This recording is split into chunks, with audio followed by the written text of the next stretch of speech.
గత వైసీపీ ప్రభుత్వంలో అధికార అహంకారంతో ఇష్టానుసారంగా చేయని తప్పుకు టీడీపీ నాయకులు కార్యకర్తలపై అక్రమ కేసులు నమోదు చేసి రాక్షసానందం పొందారని తెలుగుదేశం పార్టీ జాతీయ ప్రధాన కార్యదర్శి పీలేరు నియోజకవర్గ ఎమ్మెల్యే నల్లారి కిషోర్ కుమార్ రెడ్డి ప్రతిపక్షంపై మండిపడ్డారు. అన్నమయ్య జిల్లా పీలేరు, కలికిరి, కలగడ మండలాల్లో సహకార సంఘం అధ్యక్షులు, సభ్యులను ఎన్నుకోవడం జరిగింది.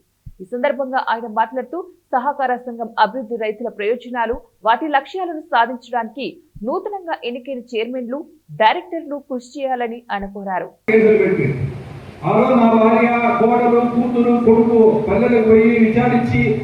ఏ ఇబ్బంది లేకుండా మనం ధైర్యం చెప్పి మనం ఎదుర్కోవడం జరిగింది. ఆ రోజు అప్పుడు 6 కేసులు పెట్టిందేమో సక్రమం. ఇప్పుడు వైసీపీ నాయకుల పైన కేసులు పెడితే మనలో ఇది తప్పు. అప్పుడు ఏం తప్పు చేశామని చెప్పి మనం 145 మంది పైన కేసులు పెట్టారు. చెప్పండి మీరే. అక్రమ కేసులు. ఈ రోజు రాష్ట్రం అంతా కూడా భూదందాలు ఆ రోజు చేసింది. లిక్కర్ వ్యాపారము, ఏది ఇసుక, మట్టి ఒక్కటి వదిలేదో చెప్పండి వైసీపీ నాయకులు.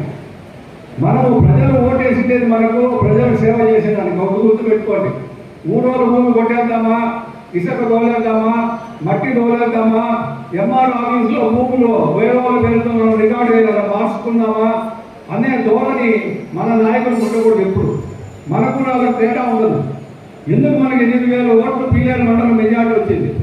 వాళ్ళు చేసిన అరాజకాలు, దౌర్జన్యాలు, భూ ఆక్రమణ, ఇసుక, మట్టి ఒక్కటి కాదు పీలేరులో చేసింది.